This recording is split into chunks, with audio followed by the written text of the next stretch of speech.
Take me through. You've mentioned that Charles fails to make any attempt at reconciling what's happened. He wants to be a martyr. I think I read somewhere that he had his sort of royal correspondence and they do plead for forgiveness, and then they get executed as well anyway.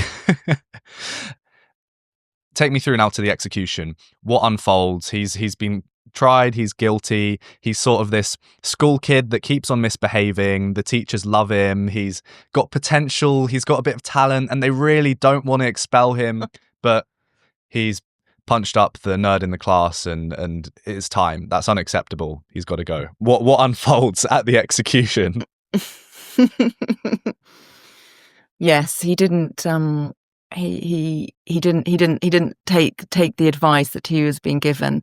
The execution was a public execution, so in broad daylight, on Whitehall, outside the banqueting house, which still stands, the only building, only kind of remnant of the Palace of Whitehall that is still there, along with the very old Westminster Hall.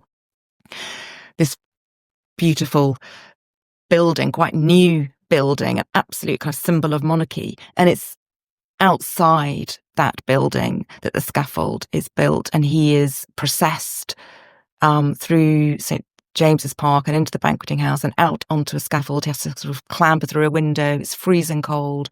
There are thousands of people, by all accounts, watching, and a really mixed group: soldiers, noblemen, men and women, ordinary men and women, courtiers, foreigners.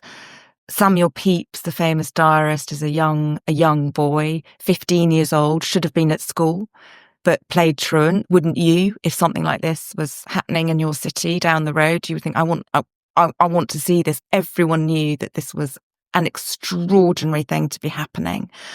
When the axe came down, another observer called Philip Henry heard a groan. He says, I heard a groan that I've never heard before. Some people rushed forward to try and get some of the royal blood that had been spilt. This was kind of the beginning of the kind of cult of martyrdom around Charles I, because he was a king. They wanted sort of relics of him, and his blood was sacred. He had given a speech on the scaffold. He had said, "I'm a martyr of the people." He had stooped down. He had tucked his hair back up into his cap, and his head was held aloft. And the masked executioner said, "Behold, the head of a traitor." So to some, a martyr; to others, a traitor. And that's what he had been found guilty of, being a tyrant, a traitor, murderer, someone who had failed to protect the people because he had waged war on them. And then this execution was over. His body was taken away. His head was stitched back on crudely. He was given a funeral. I mean, there was some dignity. That was very important for the regime to look as if what they'd been doing was legitimate, public, that they were doing things properly, that they were affording a king some dignity. And then they had to work out what to do. They had to work out how to make, what would be the next move. And they abolished monarchy. Not straight away, but pretty quickly. An act of parliament was passed which abolished monarchy, declaring it useless and dangerous. The House of Lords also was dismissed. So now we're we are now, in the unprecedented, uncharted territory of one chamber, just the House of Commons, and no single person at its head. Talk me through some of the key players in this. Let's get on to the likes of Cromwell, Pride. How involved is Cromwell leading up to the execution? A lot of people seem to think that he was the only sole perpetrator of this regicide. Who are the key players? That's because Cromwell has become kind of synonymous with the period as a whole, because of what happens to him a few years after this. But Cromwell is well known at this time as the right-hand man of Sir Thomas Fairfax, who was the architect and leader of the New Model Army. And And the royalists began to lose terribly in the civil wars once the New Model Army kind of had got going under Fairfax, and then Cromwell, who before becoming a soldier was a gentleman farmer. He did enter Parliament in the early 1640s, a member of Parliament, and did sort of join the voices that were criticising Charles I. He wasn't involved with Colonel Pride and the purge of Parliament. That's the purge of the House of Commons to enable them to put the king on trial. He wasn't in London then. He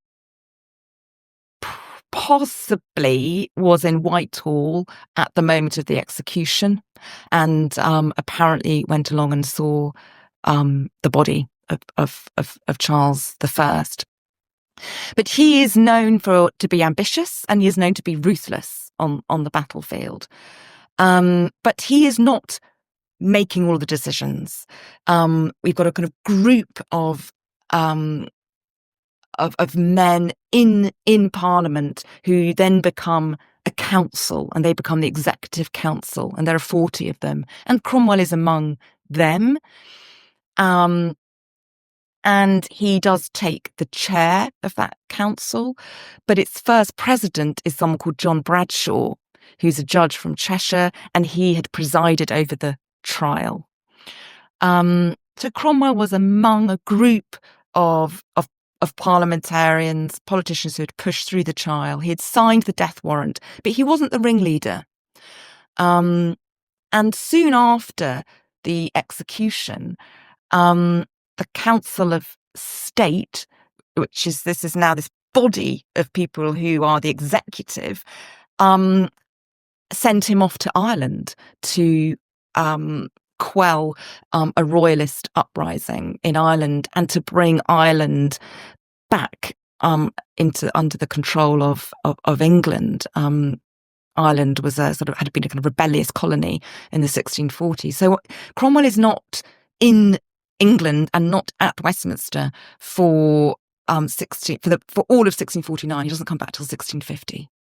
How long after that is the Rump Parliament formed? Is that just a general term for the Parliament straight after the execution, or is that an official body of people? The Rump Parliament is the term that's used to describe the Parliament once it's been purged in December 1648. So this is to enable a very kind of fiery army officer called Henry Ireton, who's Cromwell's son-in-law. He has been pushing for the king possibly to be brought to account. And when a decision is made that they have to purge Parliament, because not all MPs are going to allow the king to be put on trial, this is not what they want. That Parliament is purged, and Colonel Pride is someone who he's the kind of the army officer tasked with actually refusing certain MPs to enter. That Parliament, the purge Parliament, is then known by the insult the Rump. A Rump Parliament with corrupt faggots in it is one of the quotations, because it's just a tail of a parliament. It's not a full parliament, and it's known as the Rump Parliament until that parliament is dismissed in 1653.